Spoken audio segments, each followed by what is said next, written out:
नमस्कार, मैं डॉक्टर रजनीश कुमार आप सभी का एक बार फिर से हार्दिक स्वागत करता हूं। UP LT grade, UP GIC, UP GDC 2025 मुख्य परीक्षा के दृष्टिकोण से हम हिंदी स्वलिखित प्रश्नों की सीरीज पर आप सभी से चर्चा कर रहे हैं। आज हम चर्चा करेंगे प्रश्न नंबर 30 के ऊपर, जिसके अंतर्गत हम भ्रमर गीत सार पर आधारित जो भी सवाल पूछे जाते हैं उन पर बातचीत करेंगे। तो यहाँ पर आप प्रश्न देख रहे हैं। दो तरीके के प्रश्न एक ही विषय पर किस तरीके से पूछे जा सकते हैं उसको हमने रखा है। भ्रमर गीत के पद सूरदास की पुष्टि मार्गी भक्ति के श्रेष्ठ उदाहरण है। कथन की तो उदाहरण विवेचना कीजिए, अथवा काव्य कला की दृष्टि से भ्रमर गीत सूरदास की प्रतिभा का सर्वोच्च प्रकाशन है। इस कथन की सत्यता प्रमाणित कीजिए। मान लीजिए प्रश्न 125 200 शब्दों में, 250 शब्दों में लिखने के लिए आ जाए तो आप किस तरीके से इसका उत्तर लिखेंगे। प्रिय विद्यार्थियों, हमने जो भी प्रश्न यहाँ पर लिया है ये सभी प्रश्न ऑलरेडी यूपीपीएससी मेंस के एग्जाम में आ चुके हैं। हम उम्मीद करते हैं कि भ्रमर गीत से संबंधित किसी भी तरीके का सवाल पूछा जाएगा तो आपका उत्तर यही होगा जो हम आपको यहाँ पर लिखवाने जा रहे हैं या फिर बताने जा रहे हैं। तो भ्रमर गीत से संबंधित आप देख रहे हैं कि दो तरीके के प्रश्न यहाँ पर पूछे गए हैं, जिनके की उत्तर के तौर पर एक ही उत्तर होगा। तो इसकी शुरुआत आप किस तरीके से करेंगे इसको हम देख लेते हैं।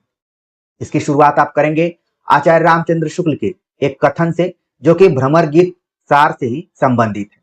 आप लिखेंगे, सूर सागर का सबसे मर्म स्पर्शी और वाग वैदग्ध्यपूर्ण अंश भ्रमर गीत है, जिसमें गोपियों की वचन वक्रता अत्यंत मनोहारिणी है। ऐसा सुंदर उपालंब काव्य और कहीं नहीं मिलता। आचार्य रामचंद्र शुक्ल। तो इस कोटेशन के माध्यम से आप एग्जामिनर के मन मस्तिष्क में एक छाप छोड़ेंगे कि आपने भ्रमर गीत सार को बहुत ही बेहतरीन तरीके से पढ़ा है, और न सिर्फ पढ़ा है बल्कि उससे संबंधित आचार्य रामचंद्र शुक्ल का जो भी कथन है उसको भी याद किया है या फिर समझा है। शुक्ल जी ने अपने कथन के माध्यम से यही बताया कि सूर सागर में बहुत सारे प्रसंग हैं, लेकिन सबसे मर्मस्पर्शी और वाग वैदग्ध्य पूर्ण जो अंश है वो भ्रमर गीत है, जिसमें गोपियों की वचन वक्रता यानी गोपियों की जो कहने की शैली है उसका जिक्र किया गया है बहुत ही मनोहारिणी तरीके से। उनकी बातों को आप सुनेंगे, उद्धव गोपी जो संवाद हुआ है, तो आपका मन उधर आकर्षित हो जाएगा।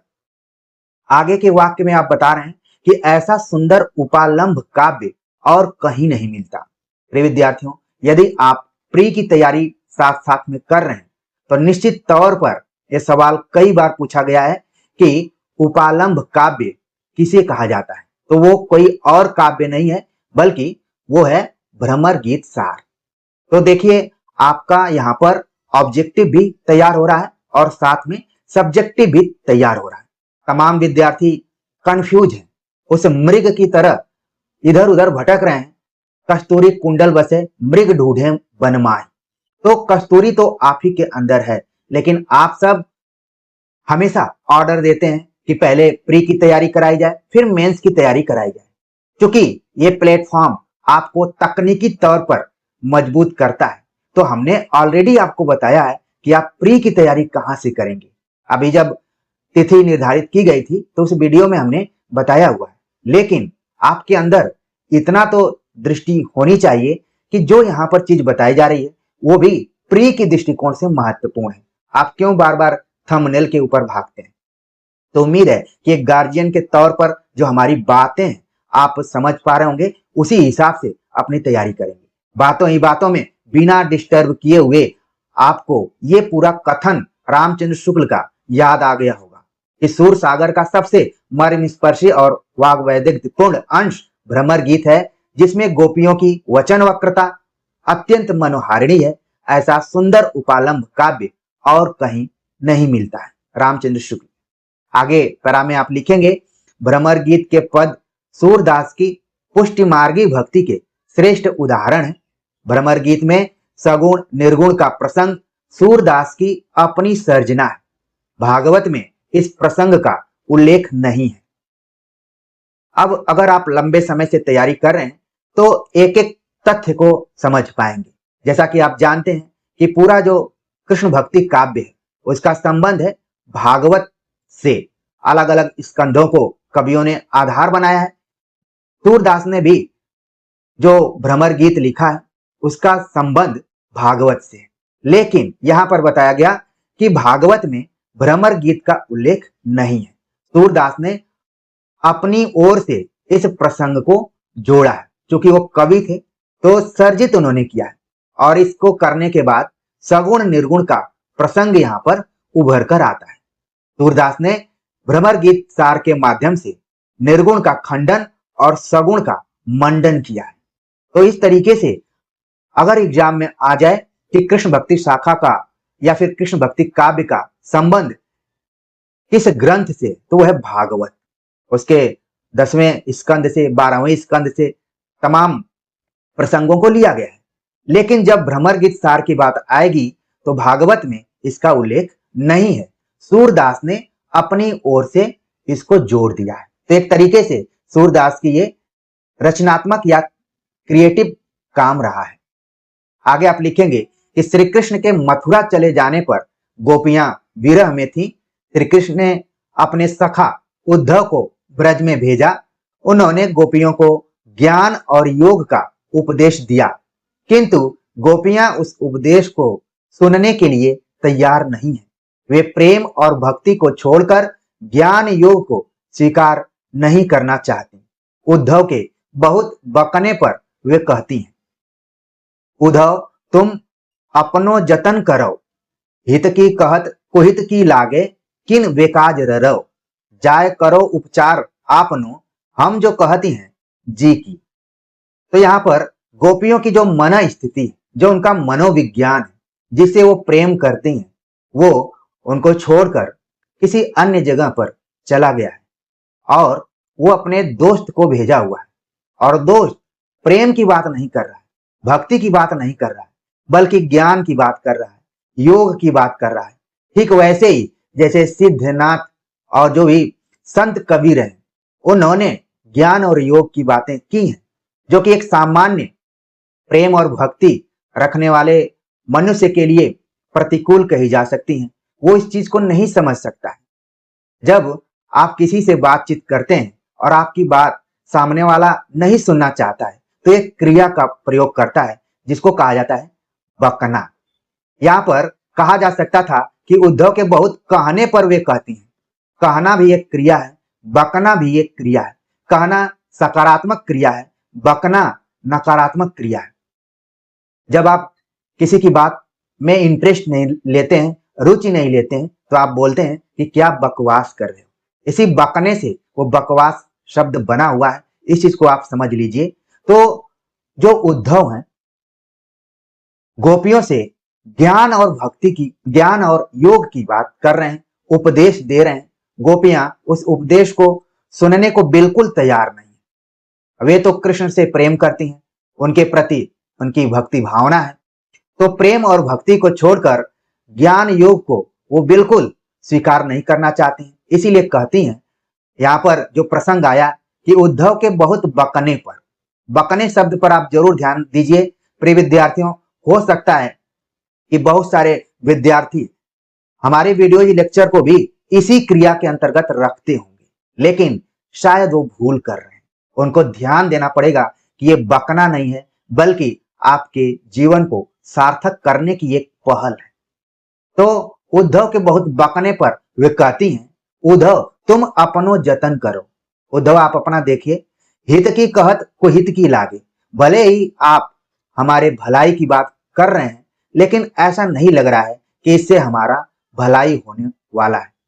आप बेकाम की बात कर रहे हैं और एक तरीके से रेर रहे हैं, बार बार एक ही चीज को यहाँ पर दोहरा रहे हैं, ज्ञान और उपदेश की बात कर रहे हैं।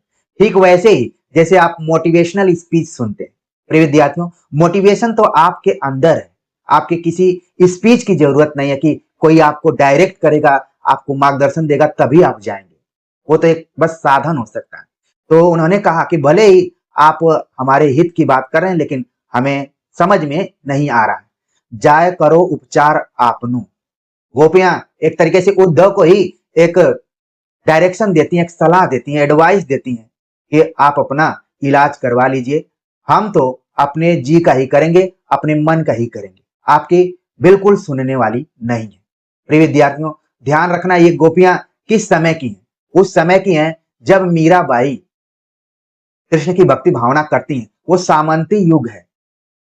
आज अगर कोई अपने मन की बात कर देता है, खासतौर से अगर स्त्रियों की बात करें, महिलाओं की बात करें, अपने प्रेम संबंधों को उजागरित कर देता है, तो तमाम सवाल उठने लगते हैं। गोपियां उस जमाने में इस बात को कह रही हैं, तो स्त्री विमर्श के दृष्टिकोण से भी इसका मूल्यांकन आप कर सकते हैं। तो उद्धव की कुछ नहीं सुनने के लिए तैयार हैं गोपियां। तो आगे आप लिखेंगे, गोपियों ने भ्रम रूपी उद्धव को खूब खरी खोटी सुनाई।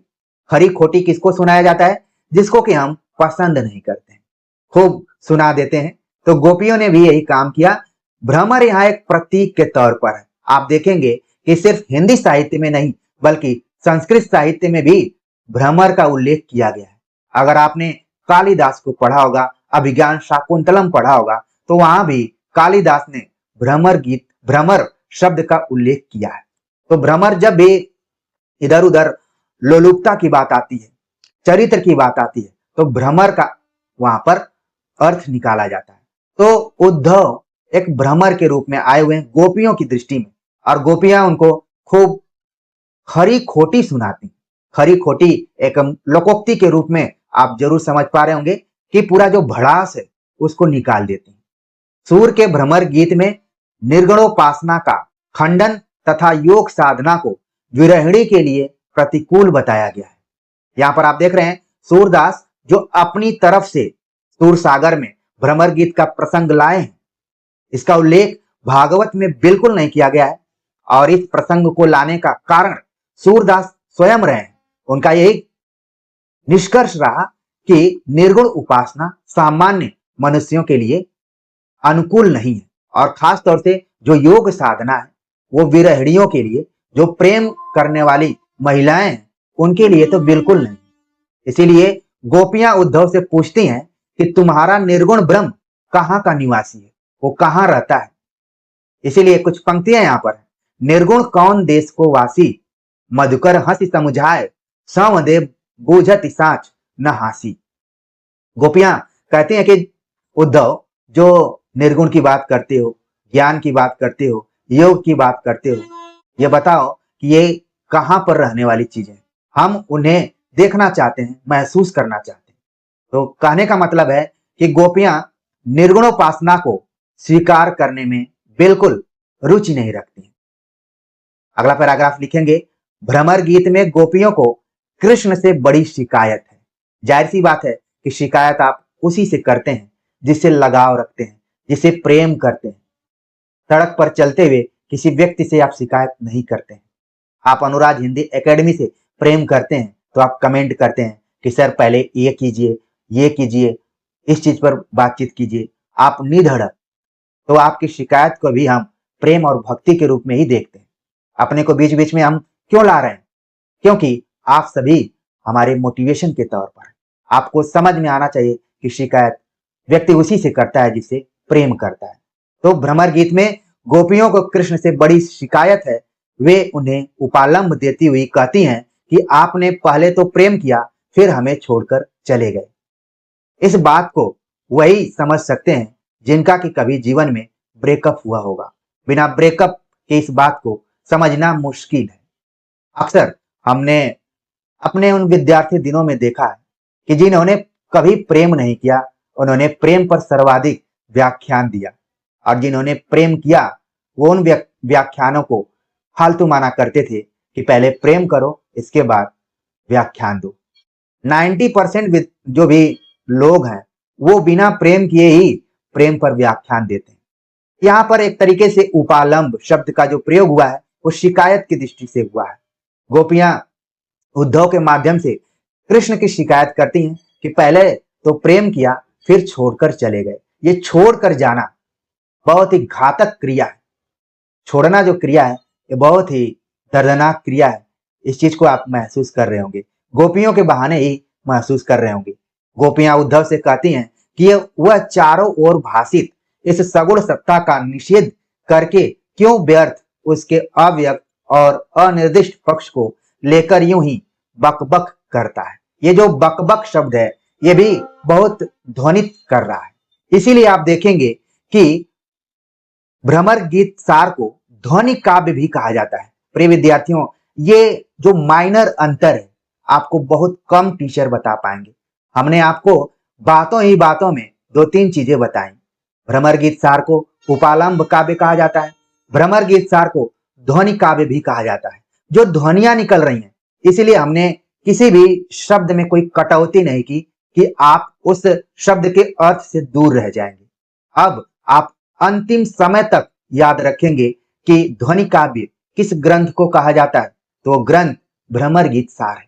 ये तमाम लोग हजारों हजारों फीस लेकर इस बात को जो हमने अंतर जो जोड़ा है वो बताना मुश्किल हो जाएगा, क्योंकि हमने परिश्रम किया है, श्रम साध्य किया हुआ है। इस चीज को आप थोड़ा सा अपने दिमाग में रखिए।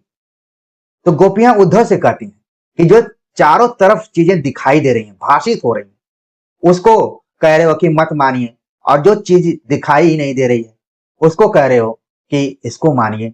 ये बकबक ही नहीं तो क्या है। वो कहती हैं, सुनी है कथा कौन निर्गुण की, रच पच बात बनावत, सगुन सुमेरु प्रकट देखिए, तुम तृण की ओट दोहरावत। अगर कोई चीज बार बार दोहराई जाए तो वो बकबक की श्रेणी में ही आ जाती है। अपने उत्तर को आगे आप लिखेंगे कि सूर के भ्रमर गीत में गोपियों की वाक वैदिग्धता एवं वचन वक्रता के भी अनेक उदाहरण मिलते हैं। विलग जन मानव उधव प्यारे, वह मथुरा काजर की कोठरी, जे आवें ते कारे। मथुरा को काजल की कोठरी की तुलना गोपियों ने किया है कि जो उसमें जाएगा उस पे कलंक लग जाएगा, वो भी काला हो जाएगा। तो एक तरीके से ये वचन वक्रता है, कहने की शैली है। शिकायत भी की जाए तो इस अंदाज में की जाए कि व्यक्ति को अंदर तक चुभ जाए। तो यहाँ पर सूरदास ने गोपियों का जो चरित्र उभारा है, उद्धव तो प्रतीक के तौर पर है, कृष्ण भी प्रतीक के तौर पर है, गोपियां जो हैं वो भी वृंदावन की उन महिलाओं की प्रतीक के तौर पर है जो अपनी मन की बातों को रखती हैं। हमें नहीं पता कि गोकुल, वृंदावन, मथुरा के इलाकों की महिलाएं इसी वचन वक्रता या वाग्वैदिकता के हिसाब से बातचीत करती होंगी। निश्चित तौर पर यह वातावरण, परिवेश वहां का प्रभावित किया होगा। अगर आप सभी ब्रज भूमि क्षेत्र से हो तो निश्चित तौर पर एक कमेंट आप करेंगे कि हमारी वाणी वहां तक भी पहुंच रही है और आप लोग सही मायने में गोपियों की तरह ही आज भी वचन वक्रता, वाग्वैदिकता के हिसाब से अत्यंत मनोहारिणी बातों को करते होंगे। तो इस कथन को जरूर आप ध्यान में रखिए। आगे आप लिखेंगे, गोपियों के प्रेम में कृष्ण के प्रति अनन्यता एवं एकनिष्ठता है। प्रिय विद्यार्थियों, प्रेम करना लगता है कि आसान है, लेकिन सही मायने में वो समर्पण की भावना के तहत होता है। सही मायने में प्रेम वही है जो एकनिष्ठ है। इसीलिए लोग बोलते हैं ट्रस्ट, वो एकनिष्ठता की तरफ ही संकेत कर रहा है। और ज्यादा आपको समझना है तो प्रेम और श्रद्धा में जो भी अंतर आचार्य रामचंद्र शुक्ल ने अपने श्रद्धा भक्ति निबंध में किया है उसके माध्यम से आप और समझ जाएंगे। प्रेम में क्या जरूरी है? एक निष्ठता होना, किसी एक पर समर्पित होना। वे कृष्ण को किसी हालत में नहीं छोड़ सकती, कृष्ण उनके एकमात्र आश्रय हैं। गोपियां कहती हैं, हमारे हरिहारल की लकड़ी, मन वच क्रम नंद नंदन सो यह दृढ़ करी पकड़ी। तो यहाँ पर वो जो हारिल पक्षी है उसी से तुलना की गई है कि जिस तरीके से वो लकड़ी को अपने में दबा के रखता है उसी तरीके से हम भी कृष्ण को अपने प्रेम पाश में दबा कर रखें। कोई कितना भी ज्ञान देकर उसको निकालने की कोशिश करे वो असफल ही होगा। तो जब इतना इन्होंने निश्चय कर लिया है तो आप देख रहे हैं कि सूरदास ने इतनी बेहतरीन तरीके से भ्रमर गीत सार को प्रस्तुत किया हुआ है। गोपियों और उद्धव के माध्यम से पूरा एक जो मानव जीवन है, जो निर्गुण की उपासना में विश्वास नहीं रखता है, सगुण को ही मानता है, उसको रखा है। आगे आप लिखेंगे कि कुल मिलाकर निष्कर्ष पर पहुंचेंगे कि कुल मिलाकर गोपियों ने उद्धव का बहुत उपहास भी किया, गोपियों की वीर वेदना की व्यंजना भी इस काव्य ग्रंथ में प्रचुरता से हुई है। सूरदास की भावुकता ने भ्रमर गीत प्रसंग को उच्च कोटि का बना दिया है। निसंदेह सूर का भ्रमर गीत भावमय, गहन और विस्तृत है। काव्य कला की दृष्टि से भ्रमर गीत सूरदास की प्रतिभा का सर्वोच्च प्रकाशन है। इस तरीके से आप अपनी बातों को समाप्त करेंगे। प्रिय विद्यार्थियों, उम्मीद है कि भ्रमर गीत सार पर आधारित किसी भी तरीके का प्रश्न आएगा तो इसका उत्तर आप आसानी से लिख लेंगे, चाहे वो उद्धव गोपियों के संवाद पर आधारित हो, गोपियों के विरह वर्णन पर आधारित हो, या फिर जिन दो प्रश्नों के माध्यम से हमने इस उत्तर को बताया या फिर लिखवाया, ये आ जाए तो आप लिख लेंगे। कुल मिलाकर प्रश्न घुमाकर पूछा जा सकता है, लेकिन उसका उत्तर लगभग एक सा होता है। इसी बीच कुछ विद्यार्थियों का हमने कमेंट भी पढ़ा। तो एक विद्यार्थी ने लिखा कि सर, आप अगर लिखवा रहे हैं, यही हम तैयार कर कर जाएं तो तमाम विद्यार्थियों के उत्तर एक ही टाइप के होंगे, तो कैसे सही से मूल्यांकन हो पाएगा। विद्यार्थी का सोचना काफी सकारात्मक था, लेकिन आप ये बात जरूर ध्यान में रखिए कि आप जिस भी एग्जाम में जाते हैं, सबके लिए पेपर एक ही होता है। वहां हर व्यक्ति के लिए अलग अलग पेपर नहीं होता है। फिर भी आप देखेंगे कि परिणाम उसी का आता है जो सही मायने में उसकी सूची में आ जाता है, या फिर जो भी कट ऑफ है उसके अंदर आता है, उसी का चयन होता है। तो हम कितना भी आपको बताएं, तमाम चीजों को बताने के बावजूद भी अगर आप ठीक से ध्यान नहीं देंगे, मेहनत नहीं करेंगे, अपने अंदर सुधार नहीं लाएंगे, तो आप पीछे हो जाएंगे। तो इस चीज को बिल्कुल निकाल कर बाहर कर दीजिए कि सभी एक ही टाइप के उत्तर लिख रहे हैं तो क्या होगा। आप देखेंगे कोई किताब भी लिखता है तो सभी विद्यार्थियों के पास किताब पहुंच जाती है। आप कल्पना कीजिए कि दृष्टि आईएएस हिंदी साहित्य की किताब तमाम विद्यार्थी पढ़ते हैं, लेकिन चयन कितने का होता है? कभी 10 का हो गया, कभी 12 का हो गया, कभी 15 का हो गया। तो पढ़ने ऐसा नहीं है कि आप किताब खरीद लिए या फिर किसी का लेक्चर अटेंड कर लिए तो आप सफल हो जाएंगे, ऐसा कोई गारंटी नहीं। लेकिन सच्चे दिल से और मेहनत से, ईमानदारी से आप लगे हुए हैं और एक एक बात को ध्यान में रख रहे हैं तो निश्चित तौर पर सफल होंगे। किसी भी सफलता में किसी एक व्यक्ति का योगदान नहीं होता है, उसमें सैकड़ों लोगों का योगदान होता है। बस सफल व्यक्ति उस चीज को सही समय पे समझ नहीं पाता है और कुछ चीजों की वजह से किसी एक तरफ झुक जाता है। तो देखिए, सच्ची बातों को हमने बता दिया, इसलिए कोई चीज अपने दिमाग में मत रखिए कि सभी लोग इसको लिख रहे हैं तो सभी का चयन हो जाएगा। ऐसा नहीं होगा। हम इस भ्रम को भी अपने दिमाग में नहीं रखते, लेकिन हमारी कोशिश है कि विद्यार्थियों को बताना चाहिए कि कैसे उत्तर को लिखना है। तो बातें बहुत सारी हैं और हम लगातार आपसे जुड़ते ही हैं, बातों को बताते रहेंगे। इस प्रश्न के उत्तर को लेकर आप सभी के कमेंट का हमें इंतजार रहेगा, निश्चित तौर पर लिखिएगा। ठीक है, मिलते हैं एक नए टॉपिक के साथ, तब तक के लिए नमस्कार।